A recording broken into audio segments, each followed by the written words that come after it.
Hello and welcome to Let's Talk Music. I'm your host, John from John R Beats. And I'm Lucy, your co-host for this exciting journey into the vibrant world of independent music. Each week, we dive deep into the lives and music of talented independent artists. We explore their stories, their creative processes, and the music that moves them. We'll uncover the challenges they face and celebrate their triumphs, offering a platform for diverse voices and unique sounds in the music industry. Whether you're an aspiring musician or just a music lover, our podcast is your backstage pass to in-depth conversations with artists who are crafting the future of music. So grab your headphones, sit back, and get ready to be inspired by these incredible stories and sounds from some of the most creative minds in music. So let's talk music.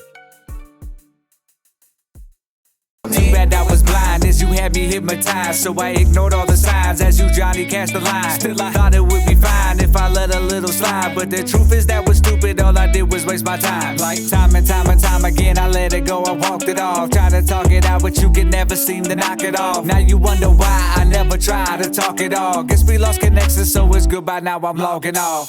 Don't let the door hit you where the law split you. You can pack it all up, take it all with you. You can have the memories and all the pictures. Ain't no way you coming back, or I'ma miss you. You know that you have crossed the line. You know you can't come back this time.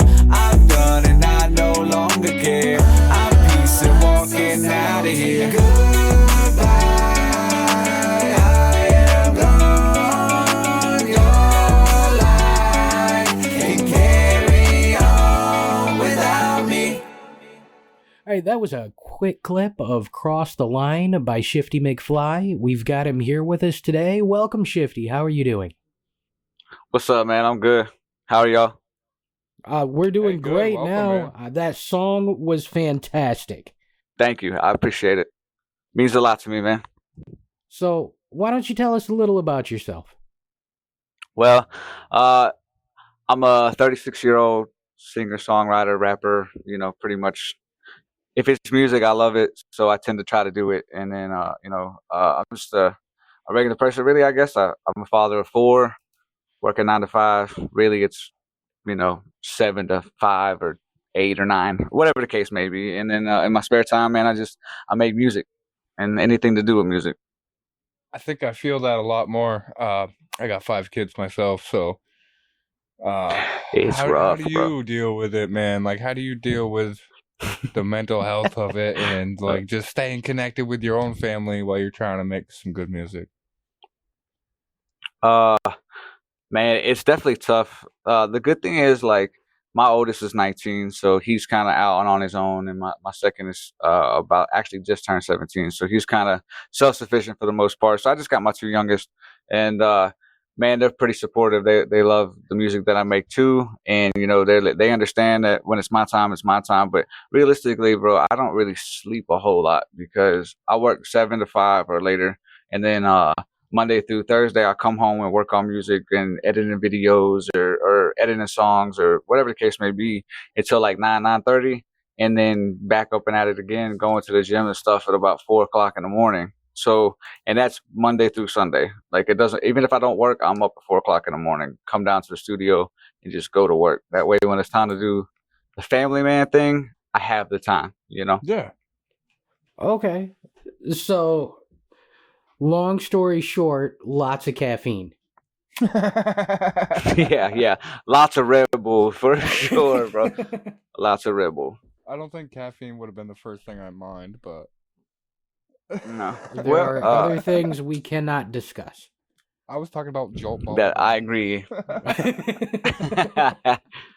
I'm proud to say, man, 14 years, not a thing. Congratulations. It's a Appreciate it, hard man. thing to achieve these days, and salute to the people that Very. actually get out and do it. Yeah. Yes, sir. Yeah, I appreciate that, man. It took a long time. It was a long, rough road. That is actually speaking about opening up for Paul Wall and Tech Nine. Actually, forgot this, but I did a show opening up for Mims 2, same place, Peabody's in Cleveland. But I spiraled out of control for a few years, man. So man. I'm glad to be back and where I need to be, Dude, you sound great. You're making great music. That's alone something to be proud of. So Oh, definitely. I appreciate that. Thank you. So, what initially inspired you to pursue a career in music? Well, the crazy thing is, when I was a kid, before I even really knew that a normal person makes music, I guess that's how young I was. I would hear like things around the house, and it would like start to form a beat in my head. Like I would be like, "Oh, that's a melody." Unconsciously, I guess, like my subconscious would just kind of bring it out of me in my mind. And so I spent many years like that, and just wondering why I hear things that other people probably don't hear. And then probably about 14, I stumbled upon Fruity Loops. I know you make beats and stuff, so I'm assuming you know Oh that yeah, I what use Fruity Loops FL is. But Studio. anyways, Yeah. yeah, man. When I started, it was like 3.1 or something like that. Like that's how long ago this was. Now it's All right, FL 24. it's been a minute. Yeah, it's been a long time. Yes, a hot minute. But so I stumbled across that and started messing around. So that's where I started at, was like just making beats, messing around in my basement or whatever. And then in high school, I started hanging out with some cats. Actually, somebody I still make music with today, my boy Midas the Great. But we would just sit in class, in English class, and our teacher didn't really say much. So we would just like, they would freestyle and I would just beatbox or whatever. And then just started gradually working my way into freestyling with them. And it was like an all day affair. Every class we had together, we would freestyle.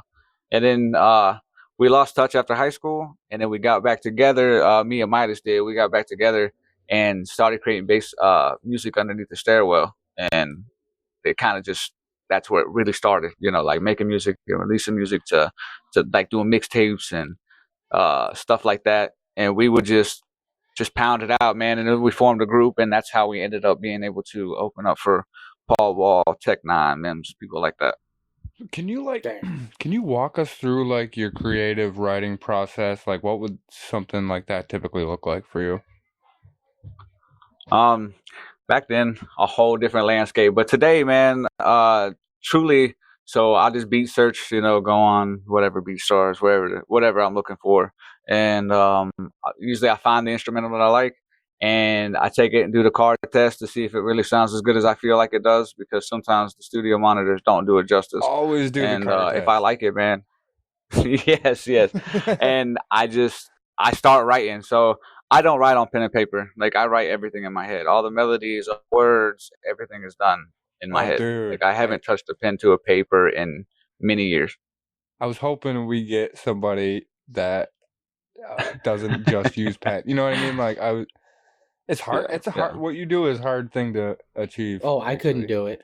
No. It's it's it's crazy because sometimes I will forget, and there'll be times I'm trying to remember that, because I'm writing usually multiple songs at a time. It's not usually just one song that I focus on. Like if I get stuck, I'll flip to a different song, or whatever the case may be. And there'll be sometimes that I'm literally working backwards. Like I'll remember the very last line of the verse, and then I have to start like trying to remember it backwards until I get to the first bar. Crazy. Yeah, that's insane. Yeah. So I just, and like there'll be some things I'll record on my phone, like some melodies and stuff, just to ensure that I don't lose them. But all the lyrics just are written in my head, and that's where they stay. Like I don't think, I don't know. I was probably like 19, 20. I realized that a pen and pad, uh, how do I say this, makes me lose emotion, and like couldn't sell the music as well. So one time I did a song where I knew the verse through and through, forwards and backwards, and I killed it. Like for that space and time, I absolutely crushed it in my head, at least, I guess. And that's when I realized that a pen and paper isn't going to do me justice. I'm just not one of those people. That's interesting because, like for me, when I write, the pen and paper it's handy, but you are more subjective to changing things to fit, and it does kind of take the emotion from it. So that's really interesting. For sure. And then I realized too, like the first word and the last word would always be whatever was on the paper, but half the time I was just filling it in anyways. Like it wouldn't be what would be on the paper. So it's like, what is the point of having this paper if I'm not really reading it? I don't really need it. And I just was like, let me try this, and I started writing in my head, and that's how it's been ever since. Okay. That's sick. So, you you said you opened for Paul Wall and Tech Nine and them. So how would you say your music has evolved from when you first started back then to what you're releasing now? Well, I never sang on a track back then, which don't get me wrong, in today's music space, you do have auto tune, which helps tremendously. But I would have never even thought about it because realistically, back then, man, rappers didn't sing. You know what I mean? Like, we kind of did it, like as a group, like the other two I was with, my boy Hollywood Knox and Midas the Great. Like, he's a singer and raps pretty decent too, But like okay, I'll take that back. He kills it when he raps, but he absolutely kills it when he sings. So that came out wrong, but you know what I'm saying. But and then like Hollywood would sing a little bit, man, and I would just get jealous. Like, yo, why do they sound so good and I don't? And so like they really influenced me on don't just like do what fits the song. Don't worry about what other people are thinking right now. Just do what sounds good. You know what I mean? Like it doesn't matter what other people think because they don't know what they want to hear. You teach them what they want to hear, So Okay. I was like, that is for real, And the crazy part is the things that those people taught me live with me to this day. As a matter of fact, part of the very high vocals on that song you played at the beginning of the song is him, Midas. He's the singer and the very high falsetto. Yeah. All right. See, I was gonna ask. I was gonna ask, what did you use in order to create that harmony sound? Some of it is him, some of it is me, and the very last one of that song, which is the one you played, I actually found a way to turn vocals into a female and blended a female's vocal in there too. Okay, that's pretty cool. Yeah, that is awesome. Yeah. So, yes, sir. How do you overcome like a roadblock or like a creative roadblock? Realistically, I guess usually just switch songs, really. If I get stuck on that song, which it happens a good bit, some songs will take me a month to write and some songs will take me an hour, But I usually just flip songs and if that's not working, I just put my music down and just go dive off into somebody else's music. I usually tend to lean towards more like other genres than hip hop when it comes to a point like that because it is really easy to start sounding like somebody else because you're listening to them too much, Oh yeah. So I will like dive off into like rock, like Shine Down or whatever the case may be, and like listen to them and just start picking their music apart, and it'll be like that one little harmony in the background or one word they said just a certain way will usually help inspire and be like, oh, yo, let me try this, and I'll go back and give that a shot, and usually that works, I like that, yeah. Mm-hmm. So, what keeps you motivated to continue creating and performing music? Just the one, like, I don't know. I've always felt like this is where I'm supposed to be, Like I've always, like I said, I mean, at a very young age, I'm hearing melodies and drum patterns and things like a water drip in a fan. You know what I mean? Like where most people are not going to hear those types of things. So like, I feel like I guess I was kind of born to make music, whether it's great music or not. I'm still born to do this, and that's really what it is. And my ex and I split up, which is great music. Right. Well, I appreciate you. Thank you. I appreciate you. But my ex and I split up, and she was really, unfortunately, a hindrance on my music career back then. Like, she made it rough, man. Like if I was going to the studio, I was cheating, like it didn't matter what I was doing, I was cheating. So, and the mother of my child, I'm trying to make things work because the mother of my first two children didn't work. So like, I don't really want that a second time. So I'm just like trying to pacify her and appease her and make her happy so I can keep my family together.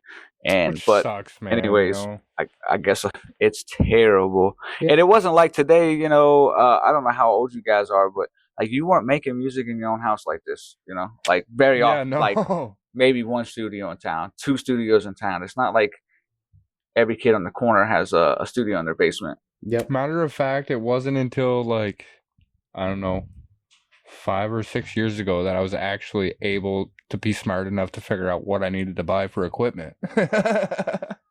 Yeah. Which, man, I feel God for like Google. Back then there was some like serious gatekeeping going on. Like they did not want you to know that this was possible. That You're yeah, not I talking agree in 100. codes like percent DAW and like, you know what I mean? Like, stop abbreviating it. What are you doing here? Yeah, man, that is for sure. And the crazy part is, I got gatekeeped even harder because back then there wasn't uh a bunch of white guys that made hip hop. You know what I mean? Like it wasn't a Yeah. thing. Dude, Like Eminem was pretty popular. There was like Yellow Wolf was on his come up, and Lil White, and that was really about it. You know what I mean? Jelly Roll was there, but he wasn't really talked about outside of like his area. You know what I mean? Like if you didn't travel, you really didn't get to hear about Jelly Roll or Haystack until 5, 6 years ago, probably. Well, maybe more no like 10, doubt, but dude. you know what I'm Like, saying. it Yeah. was probably about. I feel that. I feel that.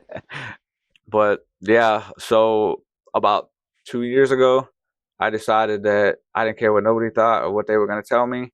I was making music again, just for me. You know what I mean? Like I love making music, so I I'm gonna strictly make don't. music. So I got I'm the on. same way, dude. I don't care what it is. I'm doing what I want. It's my lane. Don't drive in my Yeah, paint. yeah, pretty much.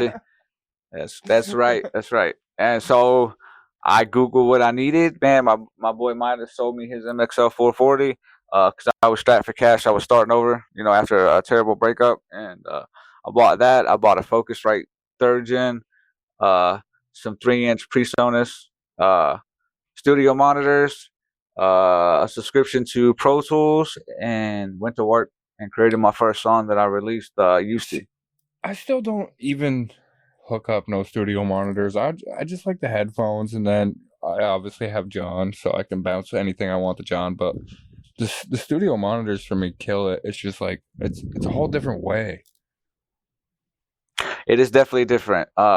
We used to make so me and Midas in Hollywood used to make beats on a Triton, but you had to have the studio monitors with phantom power. Like it doesn't have its built-in speaker. At least ours didn't. We had the Yep. Triton 61 key, I think.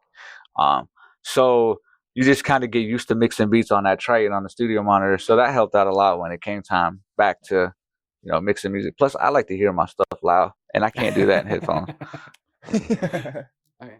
So, is there any kind of message that you try to convey through your music? Uh Man, I would like to say yes. I guess there's a message to every song, you know. But the one message I do not convey and will not convey at this point in my life is uh, drug using music. You know what I mean? Like as a 36-year-old, I grew up on drug dealer music, and not drug using music. So I don't condone it. Unfortunately, I took my own worst path down that road, and I know how hard it is to get back. So that is the one message I'm not conveying. I might convey. Actually, I'm in the process of writing a song about getting sober and staying sober. I know everybody's got one, but it's my story to tell See, this time. see, that's awesome. But I mean, you turn on the radio and there's just so many songs that glorify drug use. yes, yes, and to each his own, man. Everybody's got to take their own path. Do you? But like that's not me. I Okay. think there's a huge difference between like creating for a storyline and getting these people to believe that you're something you're not for whatever, and then like the whole like do drugs are f***ing cool. I just like I said, man. I just try to make music, brother. Whatever comes out, comes out. Like my song, "My Mic," featuring Minus the Great, which is I don't know if you've heard that song or not. So I took a song that him and I made back in like 2008 and sampled his vocal and turned it into a new song for today. But it's Okay. literally just talking like I'm the flyest dude out there, like bars, like that's all I cared about in that song. Is I wanted it to sound like more of a 2005 vibe, like Yeah. a good That's bounce to awesome. it. Like this is my mic, like you are not taking it away from me, and just oh, I cussed, my bad. But just talk is that's my fault.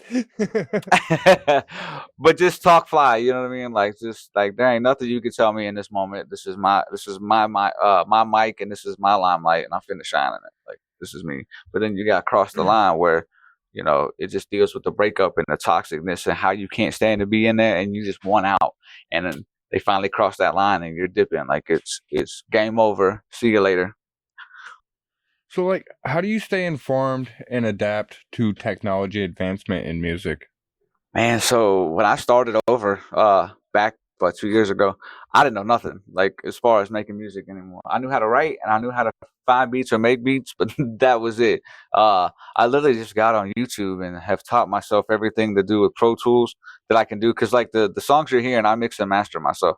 So, I taught myself how to use Pro Tools and how to mix and all the little tidbits and tricks and stuff it takes to mix a song, and then master it. And then I taught myself how to use Adobe Premiere to edit my videos for TikTok and the music video for my mic.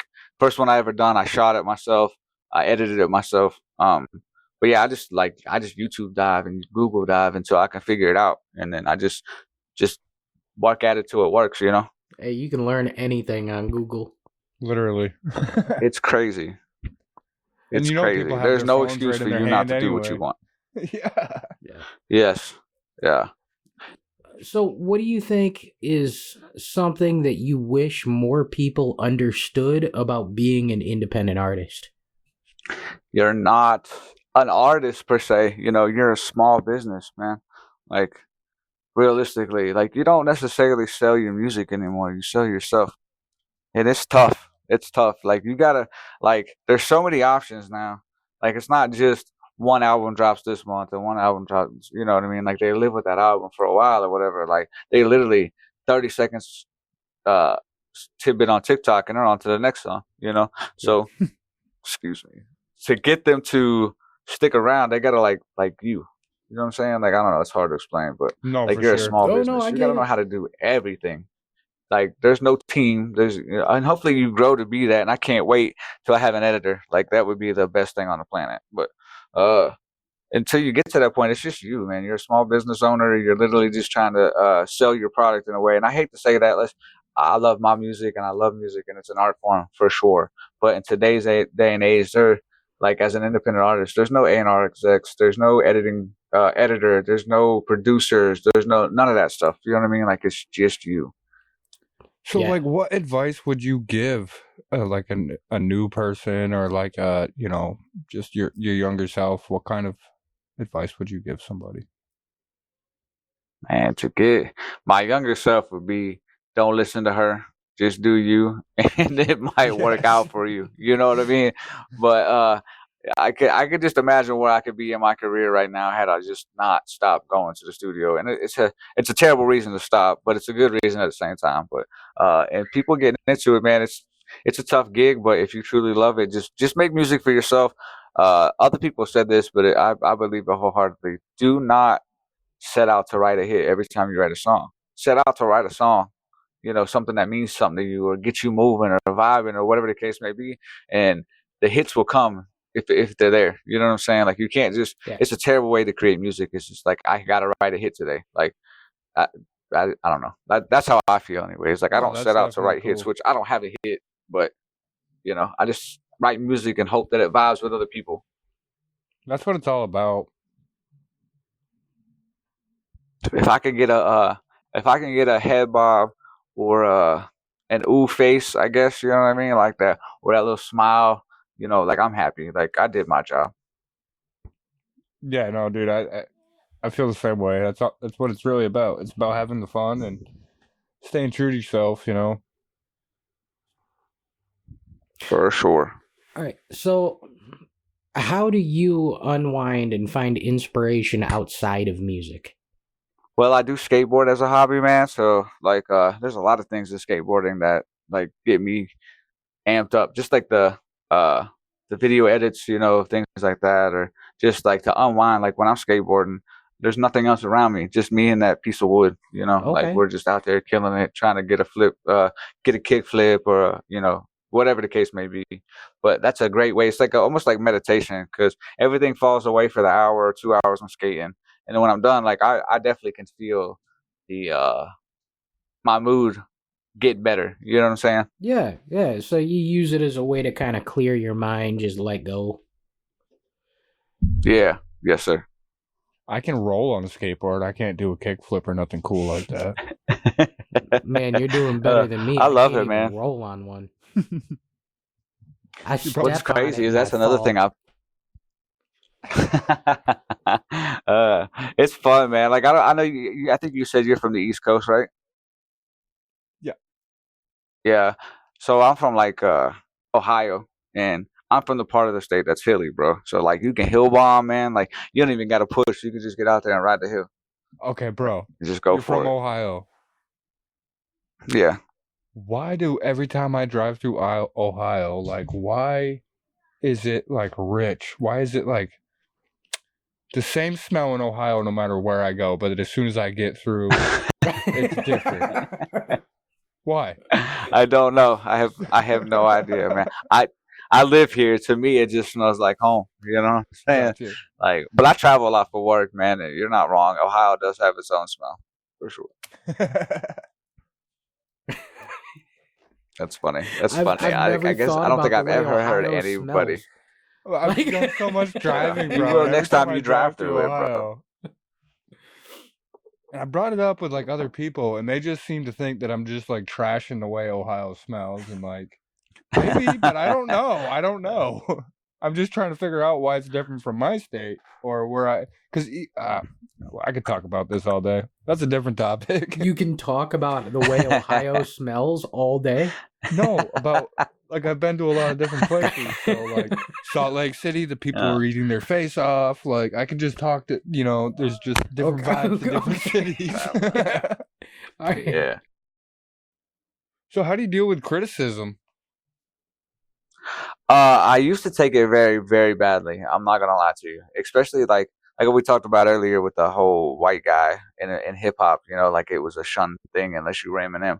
I took it really bad then because I just felt like you didn't give me the opportunity to even like you preconceived your notion about me and how I was trash before I ever opened my mouth. Like you didn't even give me the opportunity. And there's a lot of times it bit people, like badly. Like they just, oh, well then freestyle then, or let's battle. And I used to freestyle a lot back then, but like I would just like unleash on them a verse, whatever the case may be. And about 75% of the time, their jaw would be just down. Like, oh, okay, I get it now. But it's hard to get past that because they're preconceived as you're white, you can't rap.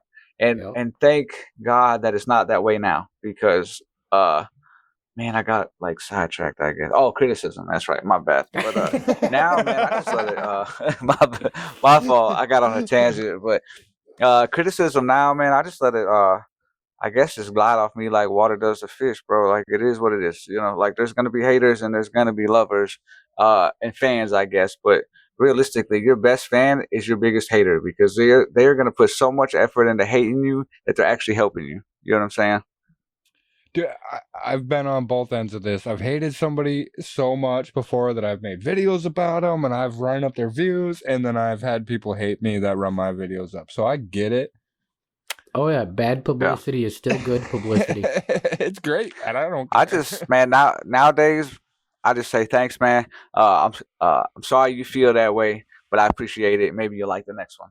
You know what I mean? And that's it. Whatever. Because if you don't give them the time of the day, they really don't even. Usually, it's just they feel bad, like they're having a bad day, and just feel like taking it out on somebody. You know what I'm saying? Like you're an easy target. But and usually they just don't have no response. Like I don't know how many times most people don't respond. Or I'm like, I posted a video on TikTok. This dude just put the fries in the bag and like just kept saying it like over like 3 I times in saw 48 that hours. one. This dude said, "Yeah, man." I was like, "Bro, you don't know me. I don't know you. Like I don't assume where you work. Why would you assume what I do for a living? I actually have a career for the last 14 years. Like I don't, that's not what I do for a living." But anyways, that's another tangent too. But so I just said, man, at the from the bottom of my heart, I hope your week gets better because obviously it's been bad the last couple of days, And Yeah. Kill 'em with like, and kindness. if you're gonna dude, I slam love me, it. yeah. And if you're gonna slam me, be original, like entertain me, which made another guy mad. He was like, "Oh yeah, keep getting high off that ego." It's not an ego, man. It's just it's an ego because I don't let you bother me. Like I'm not losing sleep over how you feel about me. Realistically, haters don't hate if you're doing as bad or worse than them. Like there's only haters when you're doing better than somebody. So Oh, for whatever, keep it pushing. Yeah, no, if you truly suck, people don't usually comment. They don't care. They just move on to the next. Yeah. And I'm gonna suck to a lot of people, but I don't need a lot of Oh, people to same. like my music. I just need Well, the ones that like it to like it, and I'm happy. well, I need not one to like it. I just need my producer. thank you, Lucy. You're welcome, But John. like most Yeah. people don't understand that not everything is made for everyone. Like what did you Right. say the other day, Lucy? Like if you write a song for your grandma for your birthday, it's not like it's for her. That's not going to be a song that your buddies are going to jam out to. Like Yeah, and so why would I care about what they say Yes. about the song I wrote for my grandma? exactly. It's like I writing a song usually for your tend to- girlfriend and your brother loving it. You know, like I don't think it's gonna happen, but if Right. it does, that's cool. Actually, you know, I'm not gonna lie, bro. That's funny you said that. I wrote the song "Lay You Down" uh, for the woman I'm with now, bro, and a lot of my homies jam that song. Like, it's crazy. See, that's But- fantastic. whatever, It works you know. that way. Yes, Yeah, for sure. but if they Like, didn't, that's what I like, say about not making hits yeah, or not setting out to write a hit. You know, just set out to write a song, and if it's good enough, it connects with people. Absolutely. awesome. It's all about finding that connection with your audience. Yes, which is so easy nowadays, but so hard at the same time. Like they've never been more attainable, but it's so much harder to get their attention. You know? and keeping them.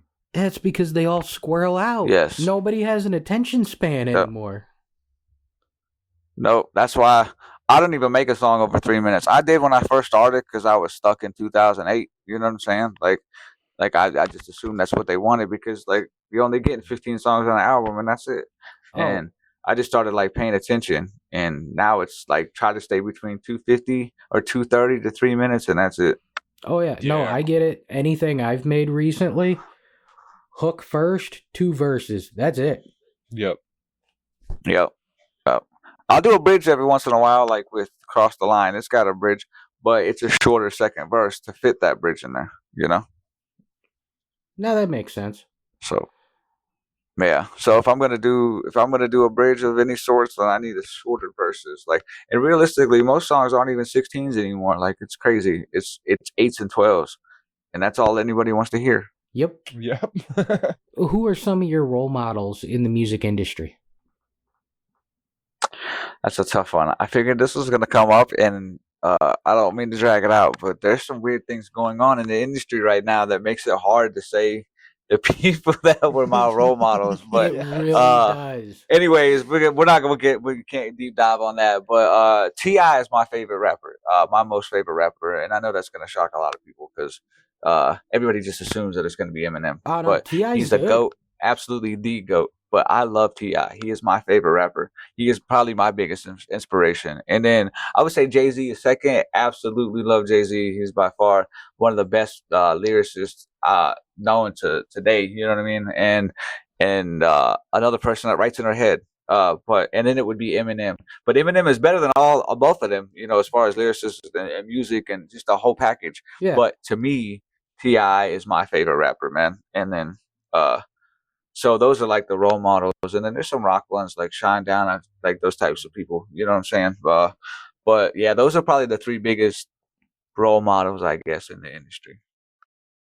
Is there anything that you do on a daily basis to like better you personally? Yeah, for sure, man. I get up at 4 o'clock in the morning and go to the gym and try to run or work out like at least 5 to 6 days a week. Just to try to like not get old. I broke my back in 2013, so I get stiff real easy. So and my job is very physically demanding. So that is one of the biggest things. And I write every single day. Like even if I don't want to, I force myself to write some version of something every single day, or play the guitar, or whatever the case may be. Like I do something creative every single day, just so if I do it every day, it's automatic. You know what I mean? It's not such a hard thing to focus on anymore. But that, and just try to warm the vocals up every day so they don't get strained, man. And that's really about it. Eat healthy. Absolutely. All right. So do you have any new projects that you're currently working on? Yes, sir. Like I said, I write every single day, man. So there's always something new coming. I'm trying to get closer to that goal of every 2 weeks, just drop a song every 2 weeks. Give me, as Nick D said it best, which is like a pretty good person to like listen to, as far as like his goals and how he got where he got. But give me 50 darts to throw at the dartboard. I gotta get a bullseye at least once. You know what I'm saying? So I'm just trying to drop them songs. Like, I'm not trying to rush them and make them terrible, but I'm just trying to also not pick them apart to make them perfect. Just make them amazing and just push it out. All right. So do you mind letting our audience know where they can find you? Yes, it is ShiftyMcFly on all platforms except for Instagram. Instagram is Shifty McFly Music, but everywhere else it's Shifty McFly. I got TikTok, YouTube, all that stuff. All right, that was Shifty McFly. It's been a pleasure talking to you, and we're definitely gonna have to bring you back. Man. Like this was a good interview. I appreciate it. Thank you, and it was nice to meet y'all, man. I had fun for real, and I'm down to come back anytime. All right, folks, that's a wrap for today's episode of Let's Talk Music. Big thanks to our guest for sharing their journey and some amazing insights into their music and life. It's always inspiring to hear the stories behind the sounds. Absolutely. And thank you to everyone who tuned in. We love being able to connect with independent artists and bring you their stories. Don't forget, if you enjoyed this episode, hit that follow button and leave us a review. It really helps us keep bringing these interviews to you. And before we go, a quick shout out to all the artists out there looking for that next big hit. If you're in need of fresh beats for your music, head over to johnrbeats.com. I've got a wide selection of beats ready for you to use, no matter the style. That's johnrbeats.com. Let's get you making music. Yeah, and drop me a follow at @thereal_Lucy on TikTok, where you can find some clips of my best tracks. All right, thanks again for listening, and we'll catch you on the next episode of Let's Talk Music. Until then, keep creating. And stay inspired.